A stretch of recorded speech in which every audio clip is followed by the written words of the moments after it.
Plastic का मग या bucket tub हम सभी यूज़ करते हैं घर में, लेकिन इसे अगर समय समय पे क्लीन ना किया जाए तो ये बहुत ज़्यादा गंदे हो जाते हैं और इस तरह की ज़िद्दी दाग बैठ जाती है जिसे आसानी से क्लीन नहीं किया जा सकता है।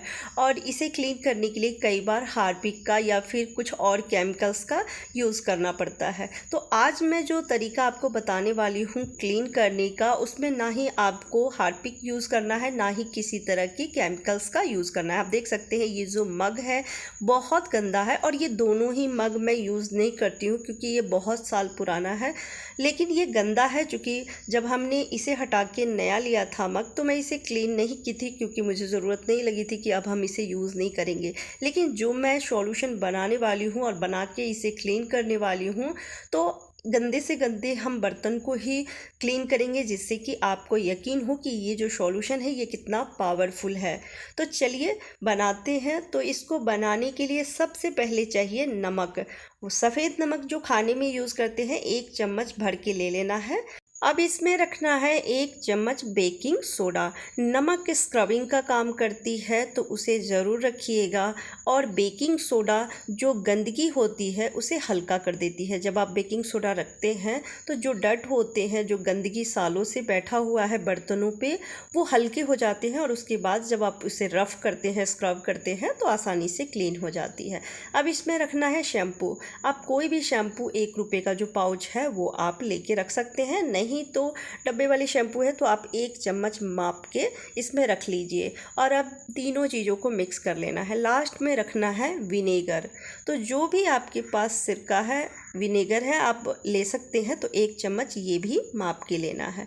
आप देख सकते हैं जैसे ही विनेगर रखी हूँ तो ये रिएक्ट किया है और यही जो रिएक्शन है ये बर्तनों पे जो ज़िद्दी दाग लगे हुए हैं, जो गंदगी बैठी हुई है, इसे क्लीन करने में मदद करती है। तो अब हाथ से ही या फिर आप स्क्रबर की मदद से जितने भी आपको बर्तन क्लीन करना है प्लास्टिक के, उस पर इस तरह से लगा लीजिए। तो मैं सिर्फ 2 मग के लिए ये सारी चीज़ें ली हूँ। अगर आपको बकेट या फिर टब या और भी प्लास्टिक की जो भी चीज़ें यूज़ करते हैं उसे क्लीन करना है, गंदे हो गए हैं तो ये सारी चीज़ें आप ज़्यादा बना सकते हैं लेके। और अब अच्छे से इस पे हमें लगा देना है। लगाने के बाद 5 मिनट के लिए हम इसे रहने देंगे, जिससे कि जो भी डर्ट बैठा हुआ है, ज़िद्दी दाग बैठे हुए हैं, वो थोड़ा हल्का हो जाए। उसके बाद जब हम क्लीन करेंगे तो आसानी से ये क्लीन हो जाएगी। तो 5 मिनट के लिए छोड़ देती हूँ।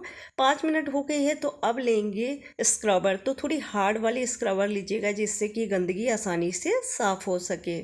और अब इससे रगड़ के हमें साफ़ कर लेना है। जब आप 5 मिनट के लिए छोड़ देते हैं इस सॉल्यूशन को लगा के, तो ज़िद्दी से ज़िद्दी जो गंदगी, जो दाग बैठे हुए हैं प्लास्टिक के बर्तनों पे, जो पानी की जो दाग बैठ जाती है या काई जमा हो जाती है, वो तुरंत क्लीन हो जाते हैं। तो ये चारों चीज़ मिक्स करने के बाद जब इस तरह से बर्तनों पे लगाएंगे, आप आसानी से 5 मिनट के अंदर में आप बर्तन को क्लीन कर सकते हैं। तो मैं अच्छे से इसे क्लीन कर लेती हूँ। और ये भी बहुत ज़्यादा गंदा था, लेकिन चूँकि मैं यूज़ नहीं करने वाली थी इसीलिए मैं क्लीन नहीं की, ऐसे ही रख दी हूँ। आज मैं इसी गंदे मग को क्लीन करके आपको दिखाऊंगी कि ये जो सॉल्यूशन है ये कितना पावरफुल है। कई बार बहुत ज़्यादा गंदे हो जाते हैं प्लास्टिक के बर्तन तो हार्पिक का यूज़ करते हैं, लेकिन हार्पिक में बहुत ही स्ट्रॉन्ग केमिकल होते हैं जो क्लीनिंग में हेल्प करते हैं, लेकिन हाथ में कई बार प्रॉब्लम होने लगती है। अगर ग्लव्स यूज़ नहीं करते हैं तो कई बार उंगली कटी हुई है या फिर हाथ में किसी तरह की एलर्जी है तो प्रॉब्लम होती है। पर इस तरीके से जब आप क्लीन करेंगे तो जितने भी गंदे बर्तन हैं क्लीन भी हो जाएगी और आपके हाथ में किसी तरह की दिक्कत भी नहीं होने वाली है, क्योंकि ये सारी चीज़ें थोड़ी बहुत खाने में यूज़ होती है, सिर्फ शैम्पू को छोड़ के। और शैम्पू इसलिए डाले हैं जिससे कि इसमें जो भी चिकनाई है वो आसानी से क्लीन हो जाए। तो ये साफ़ हो गई है और आप देख सकते हैं कितना गंदा मग था और ये अब बिल्कुल नए जैसे हो गया है। चाहूँ तो इसे दोबारा से फिर हम यूज़ भी कर सकते हैं। तो ये बहुत ही बढ़िया और आसान सा तरीका है। 10 मिनट मुश्किल से लगे हैं, 5 मिनट सॉल्यूशन लगा के रखी थी और 5 मिनट क्लीन करने में। तो कैसा लगा आपको ये टिप्स, कमेंट करके ज़रूर बताइएगा। अच्छी लगी हो तो वीडियो को लाइक एंड शेयर कर दीजिएगा। Bye bye, take care.